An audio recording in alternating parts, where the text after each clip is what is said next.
منصور دوانقی نے رات کا وقت تھا، امام جعفر صادق کے گھر کو آگ لگوا دی۔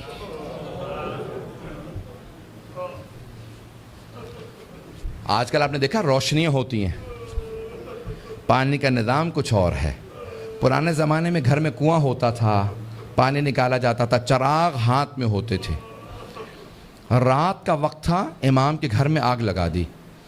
امام کے جو خادم تھے نا، وہ فوراً آگ بجھانے لگے۔ میرے طرف دیکھیے گا، ایک جملہ کہہ دوں، اس کے بعد صرف 2-4 منٹ 5 منٹ زحمت دوں گا آپ کو مصائب کی۔ امام کے جتنے خادم تھے نا، وہ سب کے سب آگ بجھانے لگے۔ امام اپنے گھر سے باہر نکلے، گھر میں آگ تھی۔ باہر نکلنے کے بعد نہ جانے صحن میں کیا دیکھا، ایک دیوار سے ٹیک لگا کے بیٹھ گئے اور زاروں قطار رونا شروع کر دیا۔ امام روتے جاتے تھے، خادم آگ بجھا رہے تھے۔ ایک خادم رکا، فوراً دوڑتا ہوا امام کی بارگاہ میں آیا، کہا مولا کیا بات ہے، نہ آپ آگ بجھانے میں مدد کر رہے ہیں، نہ گھر سے باہر جا رہے ہیں، ایک طرف بیٹھ کے روتے چلے جا رہے ہیں، مولا کیا بات ہے، مجھے سمجھائیے کیوں اتنا رو رہے ہیں؟ کہا کہ مجھے شام غریبہ یاد آ گئی، مجھے شام غریبہ یاد آ گئی۔ کہا مولا اس وقت شام غریبہ کیوں یاد آئی ہے؟ مولا نے اپنے خادم کو مخاطب کر کے کہا، تو دیکھ رہا ہے میری بیٹیاں سر پہ برقعے سنبھالے، کبھی صحن میں اس طرف سے ادھر جاتی ہیں، کبھی ادھر سے ادھر جاتی ہیں، کتنی پریشان ہیں۔ جب میں نے اپنی بیٹیوں کو صحن میں دوڑتے دیکھا، مجھے میری پھپھیاں یاد آ گئیں۔ کہا مولا کیوں؟ کہا نہ میرے جد حسین سر پہ موجود تھے، نہ میرے چچا عباس موجود تھے، نہ علی اکبر سنبھالنے کے لیے تھے، نہ قاسم، اور سید سجاد میرے دادا بیمار پڑے تھے۔ جب خیموں میں آگ لگی، ہر بی بی تڑپنے لگی، کبھی اس خیمے سے اس خیمے میں، کبھی اس خیمے سے اس خیمے میں۔ کہا جب ایک مرتبہ سارے خیمے جل گئے، امام سجاد کے خیمے میں آئے، مولانا پیش کر چکے، میں شام غریبہ نہیں پڑھوں گا۔ کہا مجھے شام غریبہ یاد آ گئی۔ عزیزان گرامی، میں صرف 2 روایات پیش کرنا چاہ رہا تھا۔ پہلے مولا نے کہا مجھے شام غریبہ یاد آ گئی۔ دوسرے، جب ایک مرتبہ عاشور کا دن تھا، امام کے گھر کے اندر عجیب و غریب عالم ہے، امام بیٹھ کے رو رہے ہیں۔ اتنے میں کچھ شیعہ آئے، کہا مولا کیا بات ہے اتنے محزون ہیں؟ کہا حکومت اعلان نہیں کرتی آج عاشورہ ہے، میرے جد حسین کی مجلس کا دن ہے۔ وہ جو شیعہ آئے تھے ان میں سے ایک نے کہا کہ مولا آپ کو مجلس کریں گے؟ امام نے کہا ہاں۔ کہا تمہارے بابا مرثیہ کہہ دیا کرتے تھے، اشعار کہتے تھے، تم بھی شعر کہتے ہو؟ کہا ہاں مولا۔ کہا میرے جد حسین کی شان میں کوئی شعر کہا ہے؟ کہا جی مولا۔ کہا ذرا کچھ مصائب کے اشعار سنا دو، آپ بھی دوڑے پڑتے ہیں نا۔ امام نے کہا ہاں ذرا کوئی مصائب کا بند سنا دے۔ کھڑا ہوا پڑھنا چاہتا تھا، امام نے کہا رک جا، ابھی نہ پڑھنا۔ ایک مرتبہ ایک امام نے خادم سے کہا ذرا یہاں پردہ کھینچ دے۔ پردہ کھینچا گیا۔ امام نے خادمہ کو آوازی ذرا میری ماں سے کہنا مجلس میں آ جائے۔ امام کی والدہ کا نام جانتے ہیں نا سب، حضرت ام فروا، سب جانتے تھے امام کی والدہ حضرت ام فروا ہیں۔ امام نے خادمہ کو آواز، میری ماں سے کہہ دے میرے جد کی مجلس ہو رہی ہے، مجلس میں آ جائیں، میری بیٹیوں کو آواز دے دو، میری بہنوں کو بلا دو۔ سب پردے کے پیچھے آ کے بیٹھ گئے۔ امام نے کہا اب مصائب شروع کر دے۔ اس نے مصائب پڑھنا شروع کیا۔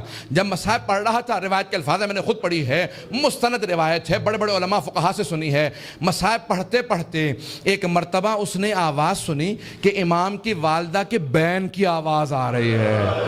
حضرت ام فروا بین کرنے لگی، ہائے میرا جد مارا گیا، ہائے حسین مارا گیا، بین کرنے لگی۔ اب امام صادق سے برداشت نہیں ہو رہا تھا، آنسو بہ رہے تھے، ریش تر تھی، امام نے امامہ اتار رکھا تھا، تڑپ رہے تھے۔ وہ جو مصائب پڑھ رہا تھا نا، وہ امام کی والدہ کے خاندان سے تھا۔ اس نے مخاطب ہو کے کہا اے ام فروا، اگر آپ زیادہ روئیں گی نا تو آپ کا بیٹا جعفر الصادق آپ کو دلاسا دینے آئے گا، آپ کو سینے سے لگائے گا، آپ کے آنسوؤں کو صاف کرے گا، آپ کی چادر کو سنبھال کے رکھے گا۔ لیکن اے ام فروا، آپ کی پھپھیاں جب میدان کربلا میں رو رہی تھی، کبھی شمر تازیانے مارتا تھا، کبھی خولی تازیانے مارتا تھا، بس بھئی اجرکم اللہ، میں تمام کر دیتا۔ ایک مرتبہ روایت کے الفاظ یہ ہیں، سارے مدینے والے امام صادق کے دروازے پہ جمع ہو گئے، نہ جانے کیا ہو گیا، اس بلند آواز سے سب رو رہے ہیں، سب دروازے پہ آ گئے۔ امام نے دروازے کی طرف اشارہ کیا، امام نے کہا الباب الباب، دروازہ بند کر دو، دروازہ بند کر دو۔ پوچھا مولا کیا بات ہے؟ کہا میرا چھوٹا سا بیٹا بے ہوش ہو گیا۔ کسی نے پوچھا یہ کون سا بیٹا؟ کہا موسیٰ کاظم۔ امام موسیٰ کاظم بھی برداشت نہیں کرتے تھے میری پھپھیوں کے مصائب اس طرح سے بیان کیے جائیں، رونے کے اوپر پابندی تھی۔ اجرکم اللہ، بس بھئی میں نے تمام کر دیا۔ ایک روایت کے چند جملے پیش کروں گا۔ آج کس کو پرسہ دیں گے؟ آپ نے امام صادق کی مجلس رکھی ہے نا، دو اماموں کو پرسہ دیں گے، ایک 12ویں امام علیہ السلام کو پرسہ دیں گے، اور ایک اس امام کو پرسہ دیں گے جس کا جنازہ پل بغداد پہ پڑا رہا۔ امام زمانہ کہتے ہیں میرا سلام و میرے جد موسیٰ کاظم پہ، کہ جس کا جنازہ اٹھانے کے لیے 4 مزدوروں کو پیسے دیے گئے، 4 مزدوروں نے پیسے لیے جنازہ اٹھایا۔ کہا 5واں ان کے سامنے چلتا جاتا تھا اور نعرہ لگاتا جاتا تھا ماتا امام الرفضہ، رافضیوں کا امام مر گیا۔ کہا جب پل بغداد میں دھوپ میں لاشا پڑا تھا امام رضا پہنچے، کہا ہٹ جاؤ میرے غریب بابا کے لاشے پہ، میں مدینے سے آیا ہوں۔ آج ذرا مل کے کہیں گے اے مولا آپ کو پرسہ دینے آئے، کس کا؟ صادق آل محمد آپ کے بابا کا۔ پیش کروں آخری جملے سن لیجئے بس بھئی۔ منصور دوانقی ملعون نے امام کو زہر بھیجوایا۔ کیسے دلوایا؟ جب ایک مرتبہ سادات حسنی کو گرفتار کرنے لگے، 60 سے زیادہ ایک مرتبہ سادات کو گرفتار کیا، امام کے کان میں آواز پڑی، محلہ بنی ہاشم اکٹھے تھا نا، سارے بنی ہاشم اکٹھے رہتے تھے، امام کے کانوں میں آواز گئی، کہا ارے ان سادات حسنی پہ اتنے پہلے ظلم ہو چکے ہیں، دوبارہ انہیں قید کیوں کیا جا رہا ہے؟ امام اپنے گھر سے باہر نکلے، سر پہ امامہ نہیں تھا، پاؤں میں نالین نہیں تھے، بڑی تیزی سے آگے بڑھتے ہوئے امام نے روکنا شروع کیا، کہا رک جاؤ۔ سب کے ہاتھوں میں زنجیریں تھی، پاؤں میں بیڑیاں، بنی عباس کی فوج تھی، سب کو دستگیر کر کے گرفتار کر کے لے جا رہی تھی۔ امام نے کہا رک جاؤ، امام حسن مجتبیٰ کی نسل پہ بڑے ظلم ہوئے ہیں۔ ایک مرتبہ کسی ملعون نے ایک تازیانہ اٹھایا، تازیانہ اٹھانا تھا، امام کی پشت پہ تازیانہ مارا، امام کا کرتا چاک کیا اور دوبارہ 2-3 تازیانے مارے، امام زمین پہ آئے۔ اس وقت امام بزرگ تھے، بس میں اس سے زیادہ نہیں پڑھ سکتا۔ امام نے پلٹ کے ایک مرتبہ ایک جملہ کہا کہ ہم نہیں چاہتے ہمارے جد کے حرم میں خون بہایا جائے، اس لیے ہم اپنے شیعوں کو جنگ کی اجازت نہیں دیتے، تم اس بات کا ناجائز فائدہ اٹھاتے ہو۔ ایک مرتبہ کسی نے کسی تازیانے کے اندر زہر ملایا، بس امام کا جو زخم تھا اسی زخم کے اوپر تازیانہ لگا، امام نے آواز دی مجھے میرے گھر واپس لے جاؤ۔ ایک مرتبہ سارے بیٹوں نے اٹھایا، امام کو گھر لے گئے۔ اب میرے طرف دیکھیے گا، میں آخری جملہ پیش کر رہا ہوں، میں نے مصائب تمام کر دیا۔ مولا آپ کے بیٹے آپ کو اٹھا کے گھر لے آئے، ایک بیٹا بار بار رخسار پہ رخسار کو رکھتا تھا، بار بار کہتا تھا میرے بابا کو پانی پلا دو ذرا، مولا کربلا میں آ کے دیکھے۔ ایک 72 کے لاشیں اٹھا کے لانے والا بھوکا پیاسا ذوالجناح کی پشت سے زمین پہ آ رہا ہے۔ الا لعنت اللہ علی القوم الظالمین وسیعلم الذین ظلموا ای منقلب ینقلبون۔ بس بھی وقت نہیں تھا کہ میں تفصیل سے پیش کرتا، ہاتھوں کو بلند کریں گے، 2 جملے دعا کے پیش کروں گا۔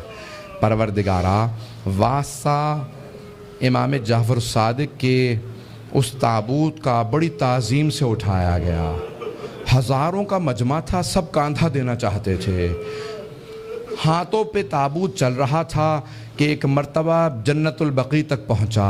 امام موسیٰ کاظم علیہ السلام نے بڑی تعظیم سے شان و شوکت سے کہا ہٹ جاؤ، میرے دادا کے پہلو میں میرے بابا کی قبر کو تیار کرنا۔